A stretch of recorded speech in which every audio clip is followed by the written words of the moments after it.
नमस्कार, मैं हूं साहिल शर्मा और आप देख रहे हैं स्किलशाला, एक ऐसा चैनल जहां पर हर टॉपिक को बहुत ही बारीकी से समझाया जाता है।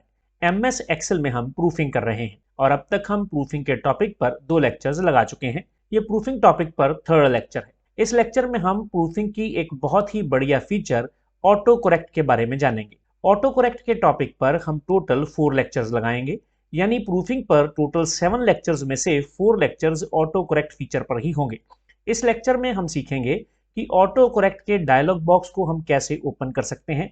ऑटो करेक्ट के डायलॉग बॉक्स में 4 टैब्स होती हैं, यानी ऑटो करेक्ट का डायलॉग बॉक्स एक टैब्ड डायलॉग बॉक्स है और इसकी फर्स्ट टैब का नाम ऑटो करेक्ट है। इसमें हमारे पास 6 चेक बॉक्सेज आते हैं। इन 6 चेक बॉक्सेज का क्या पर्पज है, इस लेक्चर में यही समझेंगे और इस टॉपिक पर टोटल 4 लेक्चर्स लगाएंगे।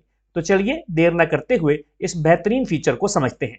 लेकिन उससे पहले अगर इस लेक्चर में आपको कुछ भी नया सीखने को मिले तो इसे आप लाइक करें, कमेंट करें, शेयर करें, चैनल को सब्सक्राइब करें और बेल आइकन के बटन को प्रेस करें। तो चलिए लेक्चर की शुरुआत करते हैं। मान लीजिए मैं यहाँ पर कोई भी वर्ड लिखता हूँ, जैसे मैंने यहाँ पर लिखा बीन्स। मुझे लिखना था BEANS, लेकिन मैंने गलती से यहाँ पर BEENS लिख दिया। यहाँ पर ये जो एरर है, ये जो मिस्टेक है, अगर मैं इसे फाइंड करना चाहता हूँ, मान लीजिए मैं नहीं जानता कि यहाँ पर मिस्टेक है, ये स्पेलिंग गलत है या ठीक है, तो मैं क्या करूँगा, मैं स्पेल चेकर को इनिशिएट करूँगा। उसके लिए मैं यहाँ पर क्लिक कर सकता हूँ या F7 को प्रेस कर सकता हूँ या रिव्यू में जाकर मैं यहाँ पर क्लिक कर सकता हूँ। इनमें से मैं किसी भी ऑप्शन का इस्तेमाल कर सकता हूँ। मान लीजिए मैंने यहाँ पर क्लिक कर दिया तो स्पेलिंग्स का ये डायलॉग बॉक्स हमारे सामने ओपन हो जाएगा। ये बोलेगा कि BEENS वर्ड इसमें नहीं है। यहाँ पर ये आपको 6 बटन्स देगा। इन बटन्स के बारे में भी हम जानते हैं, क्योंकि हम प्रूफिंग ही कर रहे हैं। पिछले 2 लेक्चर से हम इन्हीं बटन्स को तो समझ रहे हैं, इन सब को हम जानते हैं। यहाँ पर ये ऑटो करेक्ट लिखा है। अगर मैं यहाँ पर क्लिक कर दूंगा तो ये जो BEENS लिखा है ना, ये ऑटो करेक्ट लिस्ट में ऐड हो जाएगा और उसके बाद जब भी कभी आप BEENS लिखेंगे तो ये ऑटोमेटिकली उसे BEANS में चेंज कर देगा। ये भी हमने सीखा था। लेकिन मैं यहाँ पर अगर क्लिक करूँगा ना, तो ये बीन्स जो है वो ऑटोमेटिकली उसमें ऐड तो हो जाएगा, ये जो पर्टिकुलर बीन्स है, लेकिन ऑटो करेक्ट का डायलॉग बॉक्स नहीं मिलेगा मुझे। जबकि मुझे ऑटो करेक्ट का डायलॉग बॉक्स चाहिए और वो एक टैब्ड डायलॉग बॉक्स है और उसमें हम बहुत कुछ सीखते हैं। तो यहाँ पर इसका मतलब ये है कि यहाँ पर तो वो मिलेगा नहीं। इस पर क्लिक करने पर ऑप्शंस पर क्लिक करते हैं। जैसे ही मैं ऑप्शंस पर क्लिक करूंगा तो एक्सेल ऑप्शंस का ये डायलॉग बॉक्स मेरे सामने ओपन हो जाएगा। यहाँ पर ये प्रूफिंग लिखा है और यहाँ पर लिखा है ऑटो करेक्ट ऑप्शंस। मैं यहाँ पर क्लिक कर दूंगा। जैसे ही मैं यहाँ पर क्लिक करूंगा तो आप देखेंगे कि ऑटो करेक्ट का ये डायलॉग बॉक्स हमारे सामने ओपन हो गया है और इस पर्टिकुलर डायलॉग बॉक्स में हमारे पास 4 पर्टिकुलर टैब्स हैं। एक है ऑटो करेक्ट, दूसरी है autoformat as you type, तीसरी है एक्शंस एंड फोर्थ है मैथ ऑटो करेक्ट। तो ये 4 टैब्स हमें मिलती हैं। इन सभी टैब्स को एक एक करके समझेंगे, इनमें आने वाली सभी ऑप्शन को समझेंगे। लेकिन जिस मेथड से मैंने इस ऑटो करेक्ट के डायलॉग बॉक्स को ओपन किया है ना, ये कोई बढ़िया मेथड नहीं है।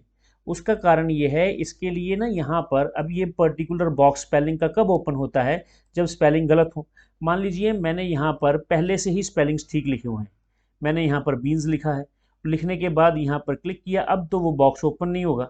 अगर वो बॉक्स ओपन नहीं होगा तो उस पर मैं ऑप्शंस पर क्लिक कैसे करूँगा।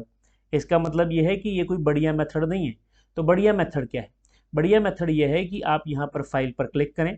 फाइल पर क्लिक करने के बाद ऑप्शंस पर क्लिक करें। ऑप्शंस पर क्लिक करने के बाद प्रूफिंग पर क्लिक करें और यहाँ पर ऑटो करेक्ट ऑप्शंस पर क्लिक कर दें। अगर आप यहाँ पर ऑटो करेक्ट ऑप्शंस पर क्लिक कर देंगे तो आप देखेंगे कि ऑटो करेक्ट का ये डायलॉग बॉक्स आपके सामने ओपन हो गया है। लेकिन इस मेथड में भी दिक्कत है। दिक्कत यह है कि ये एक लेंथी प्रोसीजर है। मुझे थोड़ा सा आसान प्रोसीजर बताएं। तो आसान प्रोसीजर ये है कि आप ऐसा करें, आप कीबोर्ड शॉर्टकट का इस्तेमाल करें और सबसे बढ़िया शॉर्टकट है कि आप ऑल्ट टी और ए को प्रेस कर दें।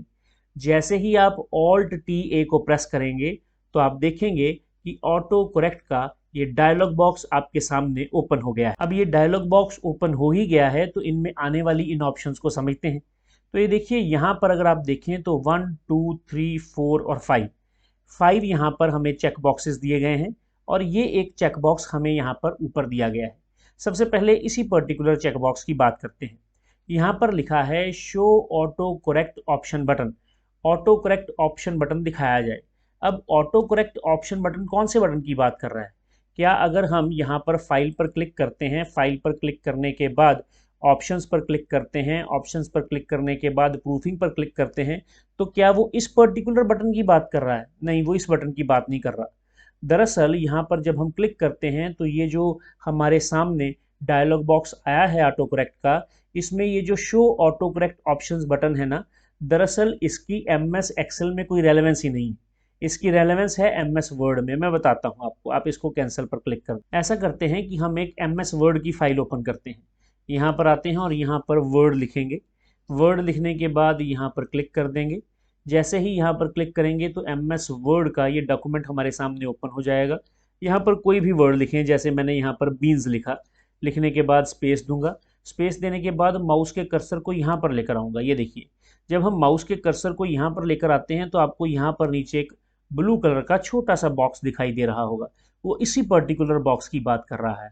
दरअसल ये जो बॉक्स है यही ऑटो करेक्ट का बॉक्स है, या ऑटो करेक्ट का बटन कह लें। अगर आप यहाँ पर आएंगे और माउस के कर्सर को थोड़ा सा नीचे लेकर आएंगे तो ये देखिए, ये इस तरह चेंज हो जाएगा। यह है ऑटो करेक्ट ऑप्शन का बटन। यहाँ पर क्लिक करेंगे, यहाँ पर है undo autocorrect capitalisation, stop auto capitalisation first letter of sentences and control autocorrect options. यहाँ पर क्लिक करेंगे तो ये बॉक्स यहाँ पर ओपन हो जाएगा। यहाँ पर इसी पर्टिकुलर ये जो यहाँ पर दिखाई देता है ना ऑटो करेक्ट बटन, इसी की बात हो रही है। अब मुझे ये बटन नहीं चाहिए। अगर आपको ये बटन नहीं चाहिए तो आप क्या करेंगे, आप यहाँ पर ऑल्ट टी ए को प्रेस करें। ये ओपन हो गया। ओपन होने के बाद इसको यहाँ से हटा दें। हटाने के बाद ओके पर क्लिक करें। अब माउस के कर्सर को यहाँ पर लेकर आएंगे तो वो जो ब्लू कलर का बॉक्स आपको छोटा सा दिखाई देता था, अब वो दिखाई देना यहाँ पर बंद हो गया है ना। तो चलिए मैं इसको यहाँ से बंद कर देता हूँ। यहाँ पर डॉट सेव पर क्लिक कर देते हैं। यहाँ पर तो वो दिखाई देगा ही नहीं। एक बात हमेशा याद रखिए कि ऑटो करेक्ट का ये जो डायलॉग बॉक्स है, चाहे आप वर्ड में ओपन करें, चाहे एक्सेल में ओपन करें या पावर पॉइंट में ओपन करें, ये सब पर अप्लाई होता है। अब मैंने वहाँ पर क्या किया, वो जो टिक मार्क था वो मैंने हटा दिया चेक बॉक्स का। यहाँ भी हट गया होगा। ऑल्ट टी ए को प्रेस करें, ये देखिए यहाँ पर टिक मार्क नहीं लगा हुआ है। ठीक है, चलिए नेक्स्ट ऑप्शन देखते हैं। नेक्स्ट है करेक्ट टू इनिशियल कैपिटल्स। अब ये क्या है, यहाँ पर आते हैं। यहाँ पर कोई भी वर्ड लिखते हैं। देखिए, जब भी हम कोई भी वर्ड लिखते हैं तो हम लोग ऐसा करते हैं कि हम फर्स्ट कैरेक्टर को हमेशा बड़ा लिखते हैं, फर्स्ट कैरेक्टर को हमेशा कैपिटल लिखा जाता है। मान लीजिए आप ऐसा करते हैं कि आप दो कैरेक्टर्स को बड़ा लिख देते हैं। जैसे मैंने यहाँ पर लिखा ब्रेन, BRAIN, मैंने ऐसे ब्रेन लिखा। अब BR मैंने बड़ा लिखा, AIN स्मॉल लिखा, जबकि B ही कैपिटल होना चाहिए, RAIN कैपिटल नहीं होना चाहिए। तो यहाँ पर R कैपिटल है, यानी सेकंड जो लेटर है वो भी कैपिटल है। अगर आप यहाँ पर अब स्पेस डाल देंगे या फिर आप एंटर को प्रेस करेंगे कीबोर्ड से, तो आप देखेंगे कि BRAIN में जो R कैपिटल था वो भी स्मॉल हो गया। अब ये क्यों हुआ? ऑल्ट TA को प्रेस करेंगे, ये देखिए यहाँ पर करेक्ट टू इनिशियल कैपिटल्स लिखा है, आपने इसको टिक किया हुआ है, इसलिए ऐसा हुआ है। नेक्स्ट है capitalise the first letter of sentences. चलिए मैं इसको यहाँ पर कैंसिल पर क्लिक करता हूँ। यहाँ पर लिखता हूँ कि he is my best friend. ये मैंने यहाँ पर लिखा। He is my best friend लिखने के बाद मैं यहाँ पर फुल स्टॉप डालता हूँ। उसके बाद मैं लिखूँगा कि ही इज़ माई क्लासमेट, यहाँ पर लिखेंगे। अब मैंने एच को कैपिटल नहीं डालना है, स्पेस देंगे, ही लिखेंगे। अब जैसे ही आप स्पेस डालेंगे तो एच यहाँ पर कैपिटल हो जाएगा। फिर से देखिए, आप यहाँ पर आएंगे, स्पेस डालेंगे, ही लिखेंगे, स्पेस डालेंगे, ये उसको कैपिटल कर देगा। कारण ये कि फुल स्टॉप डालने के बाद अगर आप कोई भी करैक्टर लिखते हैं तो वो कैपिटल हो जाता है। कोई भी करैक्टर लिख के देख लें, वो ऑटोमेटिकली कैपिटल हो जाएगा जैसे ही आप स्पेस डालेंगे। क्यों हो रहा है? क्योंकि ये आप फुल स्टॉप के बाद डाल रहे हैं।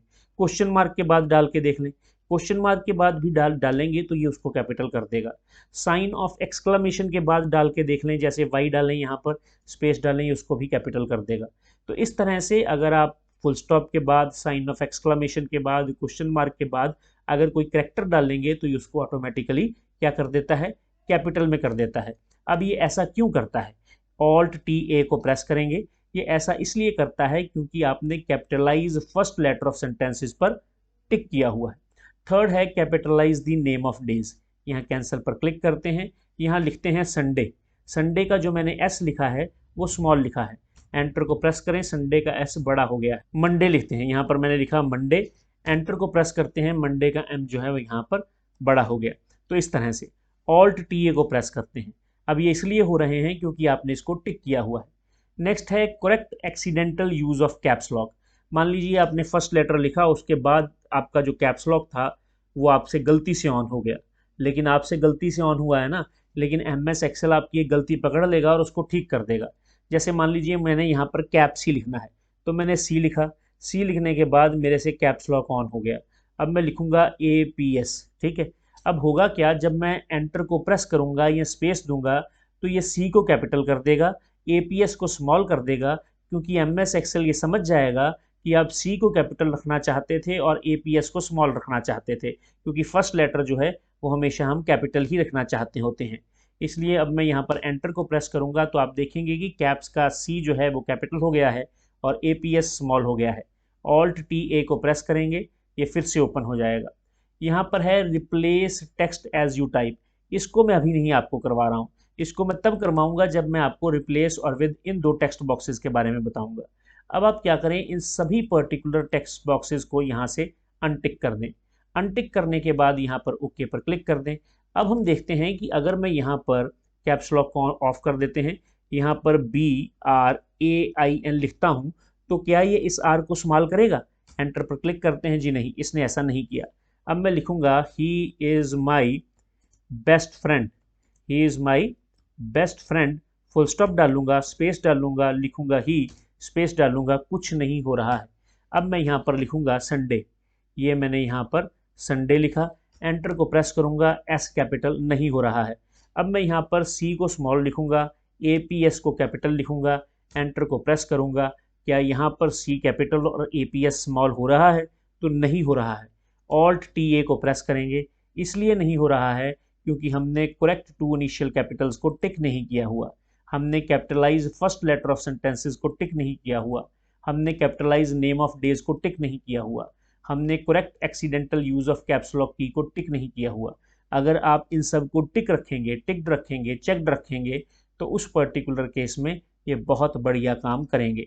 रिप्लेस एज यू टाइप, इसको हमेशा अनटिक ही हम रखते हैं। यहाँ पर ओके पर क्लिक कर देंगे तो ये पर्टिकुलर बॉक्स यहाँ पर बंद हो जाएगा। ऑल्ट टी ए को प्रेस करेंगे, यहाँ पर आएँ, ऑल्ट टी ए को प्रेस करें। जब ये डायलॉग बॉक्स ओपन होगा तो इसमें अब रिप्लेस एंड विद की ऑप्शन रह गई है, उसके बाद एक्सेप्शंस रह गई हैं। इनको हम नेक्स्ट लेक्चर में समझेंगे। मिलते हैं नेक्स्ट लेक्चर।